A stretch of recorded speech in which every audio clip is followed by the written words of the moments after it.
You know, it's been a crazy day when Tampa Bay signing Steven Stamkos is only the third most interesting story of the day in the NHL. We'll get to that. But first, Montreal trades PK Subban to Nashville in exchange for Shea. And all I can think about is how Marc Bergevin picked Michel Therrien over PK Subban, which is absolutely cuckoo. Subban is a bona fide superstar player, and while Weber is not bad at all, you basically end up with a contract that takes him to the end of his career. Not to mention, Michel Therrien struggled to keep the dressing room during that tailspin last season for the Habs. And considering how some of the players feel about PK Subban, you might lose the room even more by moving a guy like PK Subban. Nashville keeps getting younger too. Shea is 30 years old, so trading him for a 27-year-old elite offensive defenseman is a great move. You get Subban, who's 27, Roman Josi, who's 25, Mattias Ekholm, who is 25, and Ryan Ellis, who is 25. And while that's not Carolina Hurricanes level young, considering their skill and how good some of the forwards are, Nashville's a very serious contender in the Western Conference. Later in the day, GM of the Canadiens, Marc Bergevin, said, "We completed them today, an important transaction which I'm convinced makes the Canadiens a better team. It was also one of the most difficult decisions I had to make as a general manager of the Montreal Canadiens. In Shea, we get a top-rated NHL defenseman with tremendous leadership and a player who will improve our defensive group as well as our power play for many years to come," end quote. But you already had a key offensive defenseman. You had PK Subban, who was the Canadiens' second best player on the team behind Carey Price, and he was already an offensive defenseman.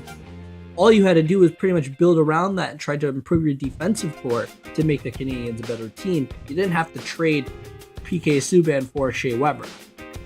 I don't think I'll ever understand this trade. Simply put, it's one of the most shocking trades. Actually, no, correction. It is the most shocking trade involving a Montreal Canadiens player since Patrick Roy, and he was the one who requested the trade, Patrick Roy.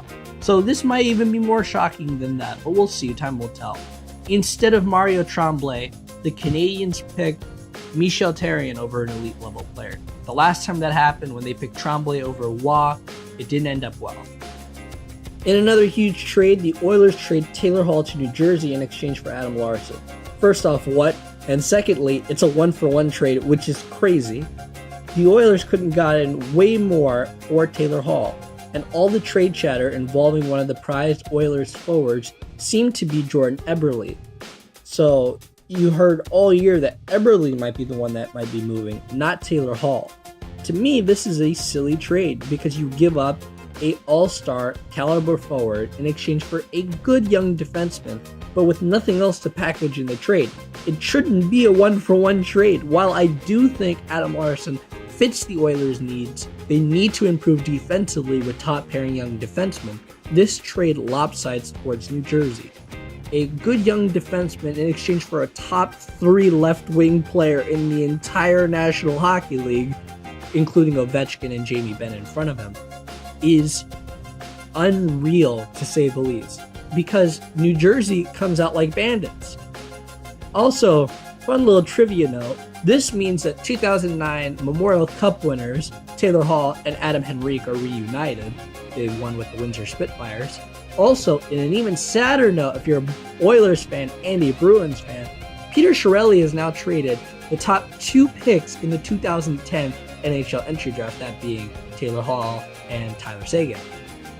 Lastly, yes, Steven Stamkos signs an 8-year deal worth $68 million to stay in Tampa Bay.